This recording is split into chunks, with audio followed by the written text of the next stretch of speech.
السلام علیکم ورحمۃ اللہ۔ کچھ روز قبل غامدی گروپ کے ایک نمائندہ یا لیڈر جو حسن الیاس صاحب کے نام سے جانے جاتے ہیں، انہوں نے ایک پوڈ کاسٹر یا ولاگر عباس حیدر صاحب کے ساتھ ایک پروگرام کیا یوٹیوب پر، جس پر انہوں نے جماعت احمدیہ کے اوپر کھل کر اظہار خیال کیا،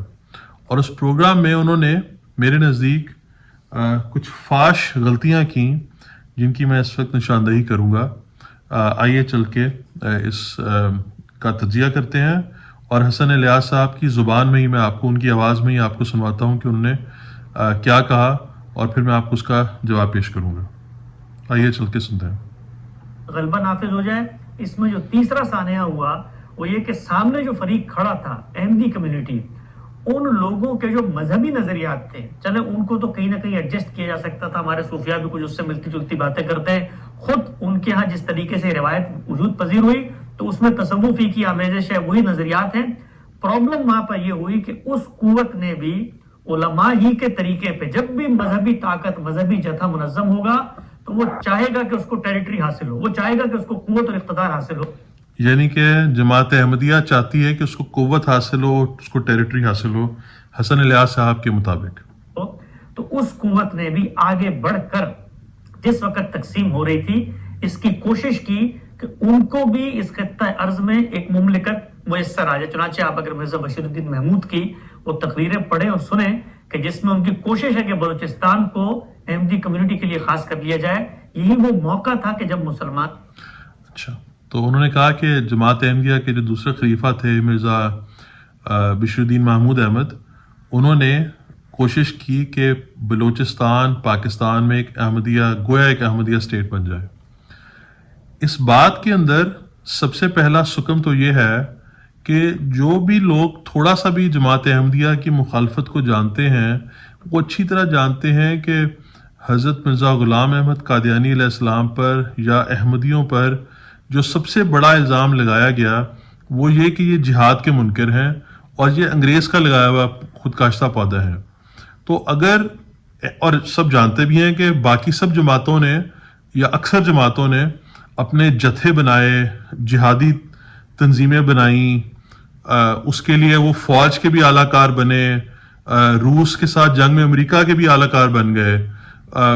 برکیف وہ خود سے جہاد کرتے رہے یا جو بھی کرتے رہے۔ لیکن یہ بات ہر ایک کو پتہ ہے، پاکستان میں آخرکار دہشت گردی شروع ہو گئی، پشاور اسکول میں حملہ ہو گیا، جنرل مشرف کی اوپر حملہ ہو گیا، کئی پولیٹیشنز کے اوپر حملے ہوئے، خودکش بمبار حملے ہوئے، یہ سب جہاد کے نام پہ کاروائیاں ہوتی رہیں۔ اور جماعت احمدیہ وہ واحد جماعت ہے جس کے اوپر یہ الزام لگایا گیا کہ یہ لوگ جہاد کے منکر ہیں۔ تو اگر جماعت احمدیہ اقتدار حاصل کرنا چاہتی تھی تو پھر جہاد کے منکر ساتھ کیسے ہو گئے؟ سیدھی سادھی سی بات ہے کہ اگر افغانستان میں طالبان اقتدار حاصل کرنا چاہتے ہیں تو پھر وہ اسلحے کے زور پر کچھ جا کے وہاں پہ کرتے ہیں نا، جنگ کرتے ہیں، لڑائی کرتے ہیں، گوریلا وارفیئر کرتے ہیں، جو بھی انہوں نے وہاں پہ اپنی کاروائیاں کیں۔ اگر وہ جہاد کے منکر ہوں تو اس کام میں کیسے پڑیں گے؟ تو یہ دونوں باتیں متضاد ہیں۔ ایک طرف کہنا کہ وہ حکومت حاصل کرنا چاہتے تھے، اور دوسری طرف کہیں کہ جہاد کے منکر ہیں، کیونکہ اگر وہ جہاد کے منکر ہوں گے تو پھر حکومت کیسے حاصل کریں گے؟ اس لیے میں پھر شروع کی بات کی طرف آتا ہوں کہ حضرت مرزا غلام احمد قادیانی علیہ السلام پر پہلا الزام یا پہلے الزامات میں سے جو بڑا الزام لگایا گیا اور پاکستان بننے کے بعد تک ابھی تک چلا، اور اب غالباً چونکہ پاکستان میں خود سے جہاد کی وجہ سے جو دہشت گردی ہوئی ہے، جہاد کے نام پہ جو دہشت گردی ہوئی ہے، اس کی وجہ سے غالباً اس جہاد کا چرچا کم ہو گیا ہے، ورنہ کچھ عرصہ قبل تک پاکستان کے اندر یہ بات زبان زد عام تھی کہ احمدی یا مرزائی یا قادیانی جہاد کے منکر ہیں۔ تو اس لیے یہ بات یہیں پر ختم ہو جاتی ہے کہ احمدی کہیں پہ اقتدار حاصل کرنا چاہتے ہیں، گویا طاقت کے بل بوتے پہ۔ ہاں البتہ مرزا محمود احمد جو خلیفۃ المسیح الثانی ہیں احمدیوں کے نزدیک، دوسرے خلیفہ ہیں، اگر ان کی تقاریر میں بلوچستان کو میں احمدیت کی تبلیغ کرنے کا ذکر ہے تو آپ اپنے آپ کو بلوچستان تک کیوں محدود کرتے ہیں؟ جماعت احمدیہ کے لٹریچر میں تو پوری دنیا کو احمدی بنانے کی، پوری دنیا میں تبلیغ کرنے کی، افریقہ میں بھی تبلیغ کرنے کی، روس میں بھی تبلیغ کرنے کی، جاپان میں بھی تبلیغ کرنے کی، امریکہ میں بھی تبلیغ کرنے کی ہدایات موجود ہیں، پلان موجود ہیں، لائحہ عمل موجود ہیں، اور احمدی مبلغین 100 سال سے اوپر ہو گیا پوری دنیا میں جا کے پیغام پھیلانے کی کوشش کر رہے ہیں، اور وہاں پر رسول کریم صلی اللہ علیہ وسلم کی جو لایا ہوا قرآن مجید فرقان حمید ہے اس کے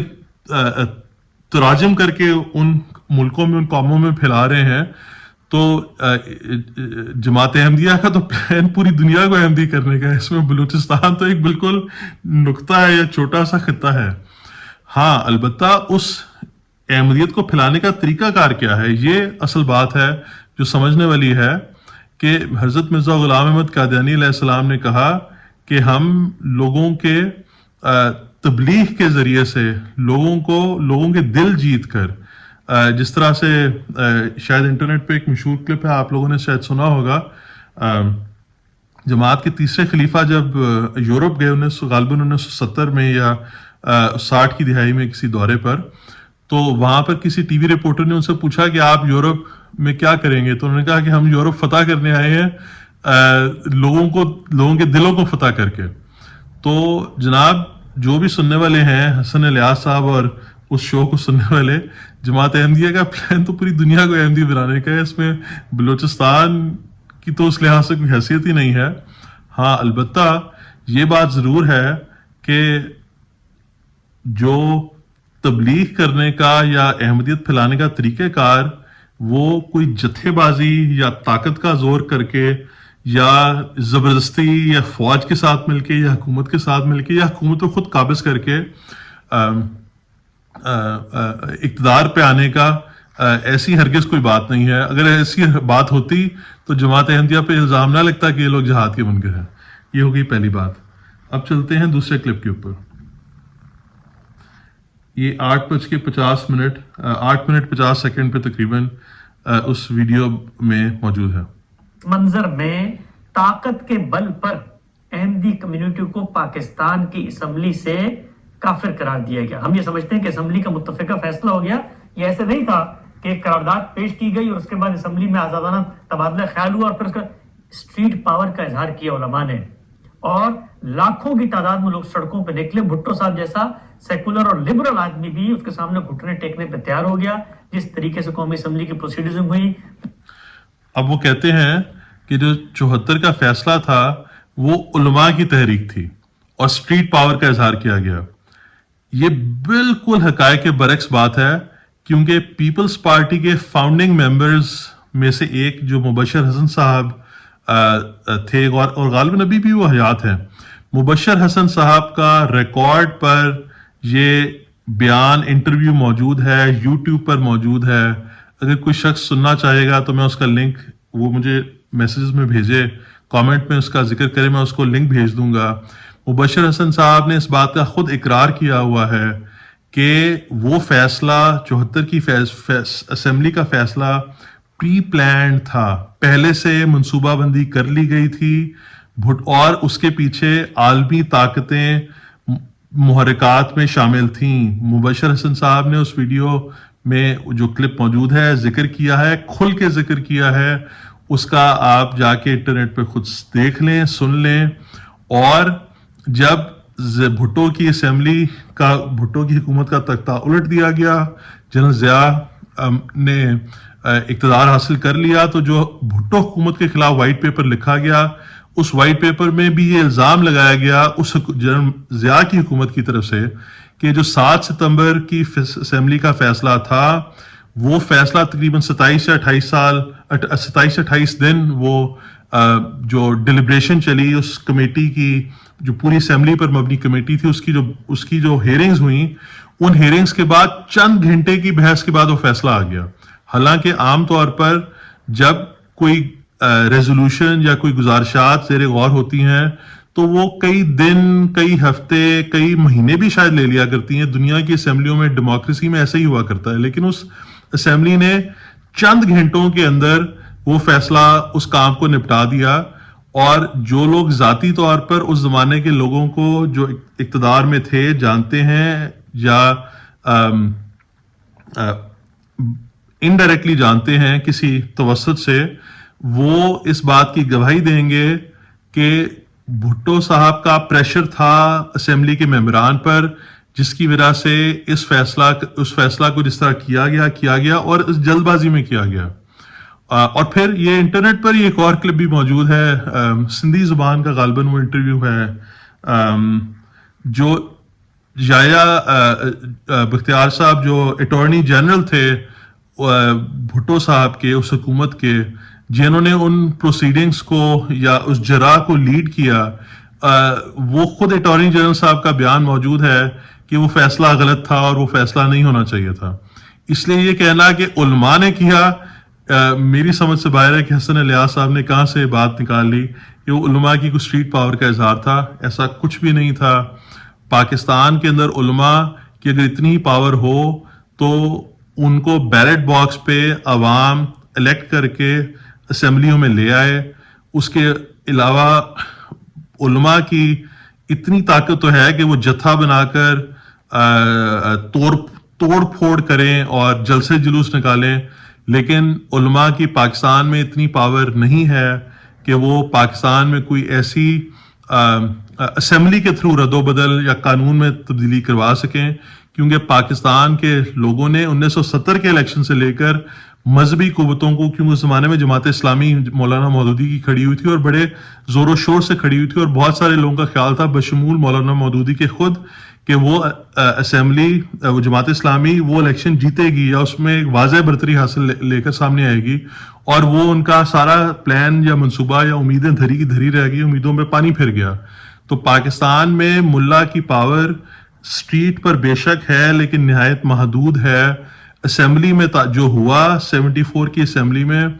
وہ ایک بنایا منصوبہ تھا، اور جس کا فیصلہ جو لاہور میں اسلامی کانفرنس ہوئی تھی اس میں ہو چکا تھا، اور یہ بات اس وقت اس اسمبلی میں بعض شاملین نمائندگان نے یہ بات اور لوگوں کو بتا بھی دی ہوئی تھی، اس میں بشمول جماعت احمدیہ کو یہ بات پتہ چل چکی تھی کہ وہاں پر یہ فیصلہ ہو چکا ہے کہ جماعت اسلامی کو اس طرح سے کہ جماعت احمدیہ کو اس طرح سے غیر مسلم قرار دیا جائے گا۔ بہرحال آگے چلتے ہیں۔ یہ انٹرویو میں تقریباً 25 منٹ کے قریب حسن الیاس صاحب یہ کہتے ہیں لوگوں سے، یہ بھی سب کے سامنے حقیقت ہے، لیکن یہ بھی حقیقت ہے کہ جو کام مولویوں نے کیا ہے وہی کام اس کمیونٹی نے کیا تھا۔ یعنی آپ اگر پڑھیے مرزا بشیر الدین محمود کی کتاب آئینہ صداقت، اس کے اندر انہوں نے وہ جو ایک نقطہ نظر پیدا ہوا، اس نقطہ نظر کو بطور نقطہ نظر وہ بیان کرتے، اور خود علماء نے شروع میں علماء دیوبند کی اب تحریریں پڑھیں، جس وقت مرزا غلام احمد قادیانی صاحب کے بارے میں فتوے مانگے گئے تو اس وقت کوئی تکفیر کی اس طریقے سے بات نہیں ہوئی، کہا کہ بھائی صوفی ہیں، ان کو اس طرح سے ہوتے رہتے ہیں کشف اور مراد میں، اس میں کوئی بات انہوں نے کر دی ہوگی۔ اس کو انہوں نے آگے انحراف بنایا۔ انحراف بنانے کے حسن الیاس صاحب کہتے ہیں کہ کفر کی ابتدا احمدیوں کی طرف سے ہوئی، مرزا غلام احمد قادیانی علیہ السلام کی طرف سے ہوئی، یا انہوں نے آئینہ صداقت کا ذکر کیا حضرت مرزا بشیر الدین محمود احمد رضی اللہ عنہ کی طرف سے ہوئی، تو یہ بات بالکل واقعات کے خلاف ہے۔ حضرت مرزا غلام احمد قادیانی علیہ السلام نے خود فرمایا کہ میں کسی مومن کو کافر نہیں کہتا سوائے اس کے کہ وہ خود مجھے کافر کہہ کر رسول کریم صلی اللہ علیہ وسلم کی اس حدیث کے نیچے آ جائے جس میں رسول کریم صلی اللہ علیہ وسلم نے فرمایا کہ جو آدمی کسی مومن کو کافر کہے اور وہ کافر نہ ہو، وہ مومن کافر نہ ہو بلکہ مومن ہو، تو جس آدمی نے وہ الزام لگایا ہے وہ خود کافر ہو جائے گا۔ تو اس کے تحت مرزا غلام احمد قادیانی علیہ السلام نے فرمایا کہ جو مجھے کافر کہتا ہے یا مجھے کافر سمجھتا ہے وہ رسول کریم صلی اللہ علیہ وسلم کی حدیث کے روح سے وہ خود کافر ہے۔ اور ذرا غور کیجئے کہ کفر کا مطلب ہے انکار کرنے والا۔ جہاں تک احمدیوں کا تعلق ہے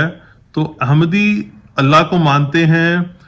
ارکان ایمان کو مانتے ہیں، ارکان اسلام کو مانتے ہیں، رسول کریم صلی اللہ علیہ وسلم کی لائی ہوئی کتاب قرآن مجید کو مانتے ہیں، اور رسول کریم صلی اللہ علیہ وسلم کے ارشادات کے مطابق جو عیسیٰ ابن مریم کے مثیل بن کر قادیان میں نازل ہوئے ان کو اور امام مہدی کو مانتے ہیں. تو احمدیوں پر یہ کہنا کہ احمدی کسی بات کے کافر ہیں یہ بے تکی بات ہے، کیونکہ احمدی تو جو سارے لوازمات ہیں ان ساروں کو مان رہے ہیں. لیکن جو مرزا صاحب مرزا غلام احمد قادیانی علیہ السلام کو نہیں مانتا اور ان کو کافر مانتا ہے یا کافر کہتا ہے، رسول کریم صلی اللہ علیہ وسلم کی حدیث کے مطابق کفر اس پر الٹے گا. البتہ یہ اس کے باوجود جماعت احمدیہ کفر کے کاروبار میں نہیں پڑتی. یہ بات 74 کی اسمبلی میں تیسرے خلیفہ نے بیان کر دی تھی، موجود ہے وہاں پہ لکھی ہوئی موجود ہے اسمبلی کی کاروائی کے ریکارڈ کے اندر، کہ انہوں نے فرمایا کہ ہم جو شخص اپنے آپ کو مسلمان کہتا ہے ہم اس کو مسلمان سمجھتے ہیں، بے شک وہ مرزا صاحب کے انکار کرنے سے منکر کی صف میں شامل ہو گیا اور خدا تعالیٰ کے نزدیک وہ حقیقی مسلمان نہ ہو، لیکن ہمارا یہ حق نہیں ہے کہ ہم اس کے اوپر کوئی فتویٰ جاری کریں یا اس کو یہ بولیں کہ تم مسلمان نہیں ہو یا تم کافر ہو یا تم فلاں ہو. اور خلیفہ ثانی کی جس کتاب آئین صداقت کا ذکر کیا گیا، وہ آئین صداقت پاکستان بننے سے پہلے کئی دہائیاں پہلے کی کتاب ہے، اور یا تقریر ہے جو کتاب کی صورت میں چھپی ہوئی ہے. اور اس کتاب کا ذکر 1953 کے فسادات کی جب عدالت لگی جنوری یا فروری 1954 میں، اس کے اندر بھی اس کا ذکر ہوا، اور اس میں مرزا بشیر الدین محمود احمد خلیفۃ المسیح ثانی نے خود اس کا جواب دیا کہ میں نے جب ان لوگوں کو کہ کفر کو کفر کہا جو مرزا صاحب کو نہیں مانتے، تو میری اس سے مراد وہ کفر تھی جس کفر سے آدمی اسلام کے دائرے سے نہیں نکل جاتا یا ملت اسلامیہ سے نہیں نکل جاتا. یعنی کہ جیسے حسن الیاس صاحب نے پوڈ کاسٹ میں بھی ذکر کیا کہ اگر کوئی نماز کا منکر ہو یا کوئی چوری کرتا ہو یا کوئی زانی ہو، یا یہ رسول کریم صلی اللہ علیہ وسلم کی کئی احادیث ہیں جس میں انہوں نے کہا کہ جب کوئی اس طرح کا گناہ کرے گا تو وہ اس وقت مسلمان نہیں ہے. ظاہری بات ہے جو مسلمان کا مطلب ہے جو خدا تعالیٰ کے آگے تسلیم خدا تعالیٰ کی ساری باتوں کو ماننے والا، ایک مطلب اس کا یہ ہے. تو جب کوئی انسان خدا تعالیٰ کی بات کو نہیں مانے گا تو وہ اسلام سے نکل گیا، لیکن خدا تعالیٰ کے نزدیک نکلا نا. میرا تو کام نہیں ہے کہ میں اس کو بولتا پھروں کہ تم آج مسلمان نہیں ہو یا تم اب مسلمان نہیں رہے. تو جماعت احمدیہ وہ واحد جماعت ہے جو فتوے کے لحاظ سے یہ کہتی ہے کہ جو شخص اپنے آپ کو مسلمان کہتا ہے وہ مسلمان ہی کہلائے گا، وہ ملت اسلامیہ میں مسلمانوں کی قوم میں تصور کیا جائے گا. اور یہ اس کی بنیاد رسول کریم صلی اللہ علیہ وسلم کی حدیث ہے. وہ کہتے ہیں، اور غالباً یہ بخاری کی حدیث ہے، کہ جس شخص نے کعبہ کی طرف کر کے نماز پڑھی مسلمانوں کی طرز پر اور مسلمانوں کا ذبیحہ کھایا وہ مسلمان ہے. اور اس طرح ایک واقعہ ہے کسی جنگ کا جس میں ایک بندے نے صرف اشہد اللہ الہ الا اللہ بولا تھا، محمد رسول اللہ بھی ابھی نہیں بولا تھا صلی اللہ علیہ وسلم، اور اس کو وہ کافر تھا، پہلے کفار میں سے تھا، قریش میں سے تھا. اس کو جس مسلمان نے قتل کر دیا سمجھ کے کہ یہ تلوار کے خوف سے، موت کے خوف سے اس نے اشہد اللہ الہ الا اللہ بولا ہے. جب بعد میں یہ واقعہ رسول کریم صلی اللہ علیہ وسلم کے پاس پہنچا تو رسول کریم صلی اللہ علیہ وسلم اس پر سخت ناراض ہوئے، بلکہ یہاں تک کہ اس آدمی نے یہ کہا کہ مجھے خیال آیا کہ کاش میں آج تک مسلمان ہی نہ ہوا تھا، کیونکہ اس کو رسول کریم صلی اللہ علیہ وسلم کی اتنی زیادہ ناراضگی کا سامنا کرنا پڑا، اس کو اس بات کا ملال ہوا. تو رسول کریم صلی اللہ علیہ وسلم نے اس کو یہ کہا کہ کیا تم نے اس کا دل چیر کے دیکھ لیا تھا؟ تو ہم رسول کریم صلی اللہ علیہ وسلم کے ارشادات کے تحت جو احمدی لوگ ہیں وہ تمام لوگوں کو مسلمان ہی سمجھتے ہیں. بے شک وہ خدا تعالیٰ کے نزدیک شاید وہ مسلمان نہ ہو، یا اور ہم یہ بات بھی ٹھیک ہے کہ خدا تعالیٰ اور رسول کریم صلی اللہ علیہ وسلم کا حکم ہے کہ جب امام مہدی آئے تو برف کے پہاڑوں پر گھٹنوں کے بل بھی جانا پڑے تو جاؤ اور جا کے اس کی بیعت کرو. تو اگر وہ حضرت مرزا غلام احمد قادیانی علیہ السلام کو نہیں مانیں گے تو وہ قابل مواخذہ ہیں، لیکن خدا تعالیٰ کے ہاں قابل مواخذہ ہے، میرے ہاں قابل مواخذہ نہیں ہے، جماعت احمدیہ کے آگے قابل مواخذہ نہیں ہے. اور جماعت احمدیہ کسی اقتدار کے لینے کے چکر میں اور یہ جو کافر قرار دینا، مرتد قرار دینا، زندیق قرار دینا اور جا کے لوگوں کا مال لوٹ لینا اس کاروبار میں نہیں ہے. جماعت احمدیہ دنیا میں امن پسند جماعت ہے، محبت سے تبلیغ کے ذریعے اسلام کا پرامن پیغام پھیلاتی ہے، اور جماعت احمدیہ کا موٹو ہے محبت سب کے لیے، نفرت کسی سے نہیں، جس انگریزی میں جس کو لو فار آل ہیٹڈ فار نن کہا جاتا ہے. اس لیے یہ محض یہ حسن الیاس صاحب کی زیادتی اور الزام ہے جو انہوں نے ویڈیو میں کہا کہ کفر کی ابتدا جماعت احمدیہ کی طرف سے ہوئی، ہرگز نہیں ہوئی. یہ بات بالکل صریحاً غلط ہے. میں نہیں جانتا کہ حسن الیاس صاحب نے جان بوجھ کے کہا یا اس بارے میں وہ مغالطے میں ہیں، لیکن یہ بات بالکل واقعات کے خلاف ہے. آئیے آخری کلپ کی طرف چلتے ہیں. اس میں جو عباس حیدر صاحب تھے وہ خود یہ کہنے لگے. اچھا کیا آپ نے کہ معاملہ خود ہی چھیڑ دیا. میرا اگلا سوال اسی متعلق تھا کہ پھر ہم انہیں کیا سمجھیں، کیونکہ ان کی جانب سے ہم پر کفر کے فتوے لگائے جاتے ہیں، باقی عام مسلمانوں پر ہماری ماں کو کنجری تک کہا جاتا ہے. ان کی کتابوں میں یہ بھی کہا جاتا ہے کہ جو ان کو نہ مانے وہ ولد الزنا ہے. عباس حیدر صاحب نے الزام لگا دیا کہ ان کی کتابوں میں ہماری ماں کو کنجری کہا جاتا ہے، یا ان کی کتابوں میں ہمیں ولد الزنا کہا گیا ہے. یہ بات اس میں انسان خون کے آنسر ہوئے یا کیا کرے سمجھ سے باہر ہے. کیونکہ اگر جماعت احمدیہ کی یا حضرت مرزا غلام احمد قادیانی علیہ السلام کی کتابوں میں اس طرح کی باتیں ہیں، لوگوں کو اس طرح سے کہا گیا جس طرح عباس حیدر صاحب نے بولا یا جس طرح سے بھی انہوں نے کہیں سے سنا اس بات کو، تو وہ کتابیں کھول کھول کے عوام کے سامنے کیوں نہیں رکھی جاتی؟ عوام اس کو پڑھیں گے، اور اگر ان کتابوں میں نعوذ باللہ گند ہے تو عوام خود ہی چھوڑ دے گی جماعت احمدیہ کو اور ان کتابوں پہ تھوکے گی بھی نہیں. لیکن یہ دجل ہے پاکستان کا اور پاکستانی مولویوں کا کہ ایک طرف ان کتابوں کو پاکستان سے بین قرار دے دیا گیا ہے. اگر کسی کے پاس وہ کتابیں نکل آئیں، چاہے وہ فزیکل فارم میں، اپنی ظاہری فارم میں، ظاہری صورت میں، یا برقی فارم میں اپنے کمپیوٹر پر یا فون پہ، تو اس کے خلاف ایف آئی آر درج کر کے اس کو جیل میں ڈال دیا جاتا ہے. تو ایک طرف ان کتابوں پر ایسی پابندی ہے، اور اس کے بعد یہ جو مولوی لوگ ہیں یہ انہی کتابوں میں سے کچھ ٹکڑے نکال کے یا کچھ جملے نکال کر جو سیاق و سباق سے باہر، اور لکھنے والے نے جو اس میں معنی دیے یا لکھنے والے نے جس کے لیے لکھا اس بات سے بالکل اس کو ہٹا کے، اس کو سیاق و سباق سے نکال کر غلط جگہ پہ چسپاں کر کے عوام میں تشہیر کرتے ہیں تاکہ عوام کے جذبات بھڑکیں. اور عوام جس طرح سے وہ مرتد کی سزا قتل اور کافر کو یہ کر دو اور زندیق کو یہ کر دو،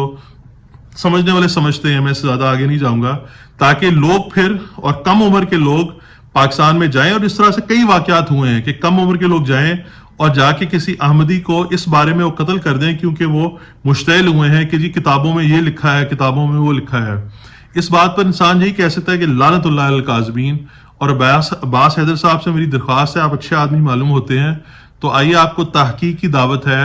کہ آپ آئیے میرے ساتھ بات کیجئے یا میرے ساتھ پوڈ کاسٹ کیجئے، اور ہم حقیقت جانتے ہیں. ہم مرزا صاحب کی کتاب کھول کے وہ صفحہ خود پڑھیں گے اور اسکرین پر دکھا دیں گے، اور اس کو پڑھیں گے، دیکھیں گے، اور اس کو معلوم کریں گے کہ کیا جو الزام لگایا گیا ہے وہ سچا ہے یا جھوٹا ہے. اور اسی طرح حسن الیاس صاحب کو بھی دعوت ہے، اور ان کا شکریہ بھی کہ انہوں نے کم از کم مرزا غلام احمد قادیانی علیہ السلام کا نام تو ایک مہذب اور باعزت طریقے سے لیا. بے شک وہ ان کو اپنے دعوے میں سچا نہیں سمجھتے، یہ ان کا اور خدا کا تعالیٰ کا معاملہ ہے. اور کیونکہ جیسے مرزا صاحب کو اگر وہ سچے ہیں تو وہ یہ بھی خدا تعالیٰ اور ان لوگوں کا معاملہ ہے، یہ اس کا تعلق باقی انسانوں سے تو نہیں ہے، کیونکہ مذہب یا جو بھی خدا تعالیٰ کا بھیجا ہوا یا خدا تعالیٰ کا معمول اس دنیا میں آتا ہے وہ خدا تعالیٰ کا نمائندہ بن کے آتا ہے. تو اگر کسی نے اس کو نہیں مانا تو وہ انسان جانے اور خدا تعالیٰ جانے. میرا کام یا کسی اور ایرے گہرے یا زید بکر کا کام تو نہیں کہ وہ ڈنڈا لے کے اس کے پاس پہنچ جائے کہ بھی تم نے کیوں اس کی توہین کی، یا تم نے کیوں اس کو کچھ برا بھلا کہا، یا تم نے کیوں اس کو کچھ اور غلط بولا. تو بہرحال حسن الیاس صاحب کا اس لحاظ سے تو شکریہ کہ انہوں نے یہ اس بات کا کھل کر اظہار کیا کہ جماعت احمدیہ پر ظلم ہوتا ہے، لیکن اس کے باوجود انہوں نے خود سے جماعت احمدیہ پر ظلم کر دیا ان 3 باتوں کا ذکر کر کے جو خلاف واقع ہیں. اور عباس حیدر صاحب کی لیے اس بات کا تو شکریہ کہ انہوں نے کھل کے جماعت احمدیہ کے بارے میں پوڈ کاسٹ کی. لیکن مجھے امید ہے کہ عباس حیدر صاحب بھی تصحیح کریں گے، یا کسی احمدی کو جو کہ مشکل ہے پاکستانی حالات کی وجہ سے، لیکن کسی احمدی کو وہ اپنے پروگرام میں لائیں گے تاکہ صحیح اور غلط کی شناخت کی جا سکے. کم از کم ان واقعات کے بارے میں، جو واقعات یا جو نظریات بیان کیے گئے ہیں جماعت احمدیہ کے بارے میں جو کہ غلط ہیں اس پروگرام میں، تاکہ ان کی تصحیح ہو سکے اور نشاندہی ہو سکے اور تصحیح ہو سکے. ابھی کے لیے اتنا ہی. انشاءاللہ تعالیٰ پھر آپ سے بات ہوگی. السلام علیکم ورحمۃ اللہ.